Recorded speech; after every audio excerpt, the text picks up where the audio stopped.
Well, hello there, all my miniature-loving friends on the interwebs. I'm Doc Eon, coming to you on a Monday to Ramble.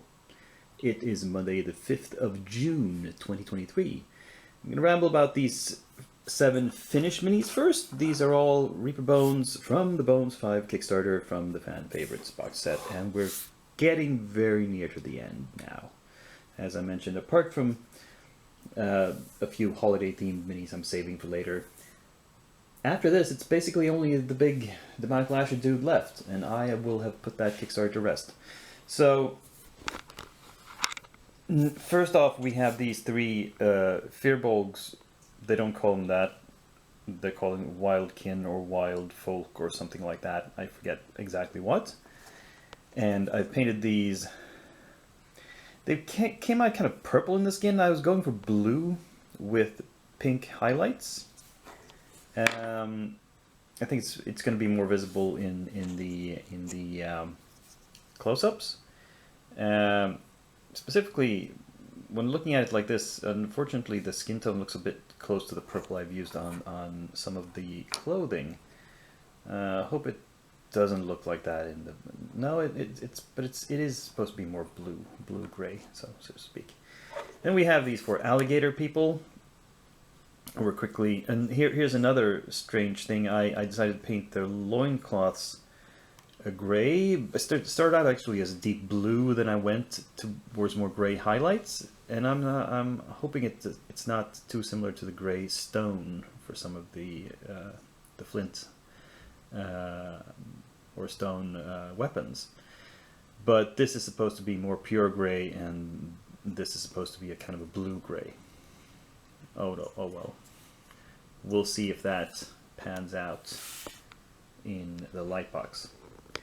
But anyway, that is the completed pile for this week.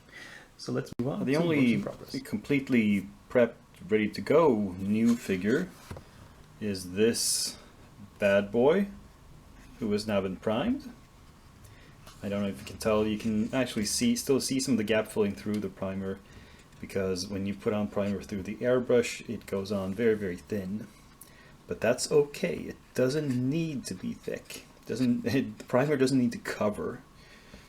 At least not when you do light primer like this. If you do dark primer and you want it to function as a secondary shade, or have it be black in the crevices, that's a different matter. But I decided to go with a light primer this time. And yeah, just paint from there. I'll bring this guy tonight to the painting club at the game store, which unfortunately I think is going to be the last such session for the semester. They don't seem to be running those events during the summer, but oh well. I'll make do. I'll find some other way to paint. Now, in sort of semi-prepped state, we have all these sci-fi minis, which have been cleaned and based. And I didn't go. I said I was going to use pre-bought resin bases. Instead, I mostly went with these stamped textures that I created with rolling pins that I bought, and this is milliput, and I glued them as toppers onto ordinary bases. Now, most of these are fine. Some of them are a bit tricky. I think this one, yeah, the pose works. The only one that really is weird is, let me see if I can, there, it's better in focus. The shoulder on this mini looks wonky because this left arm was this one piece, and the gun and the right arm was another piece, and you had to get them to fit together, and the only way to do it, and so it looks good, the gun is pointing the right way and everything is aligned. It means this right shoulder doesn't fit at all, and I've tried to fill the gap with some putty. I'm going to have to do some more putty work, and however I do it, it's going to look like it's a really malformed shoulder arm section if you look at it too closely. Let's just hope nobody does look at it too closely. I have to file this down and then add even more putty.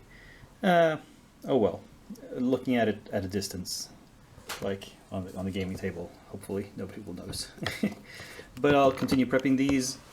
Some of them, the others also need some more gap filling at the joints where they've had arms super glued on. But that's relatively easy. We'll fix that and then prime these and possibly even get some paint on them by next week.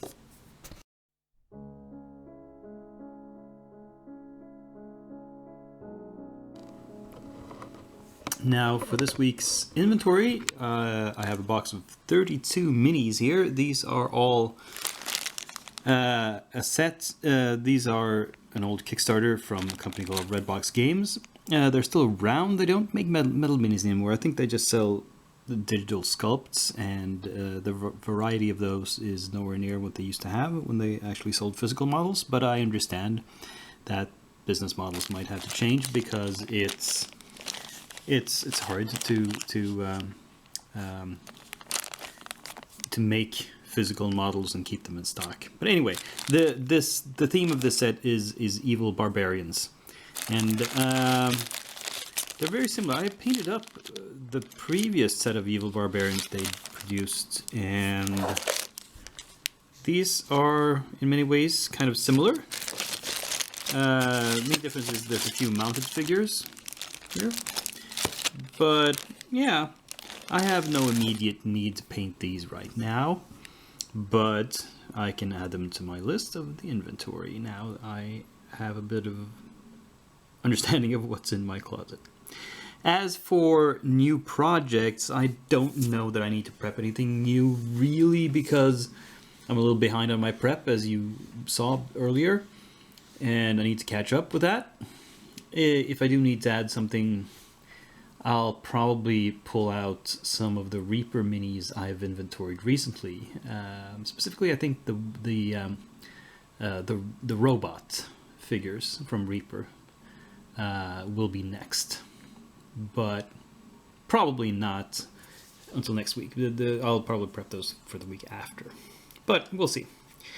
You never know. Anyway, that was this episode. Hope you enjoyed it. Give it a thumbs up, subscribe, comment, and share. Well, that's unlikely, but you know, the first 3 you can do. And above all, be back here again next week.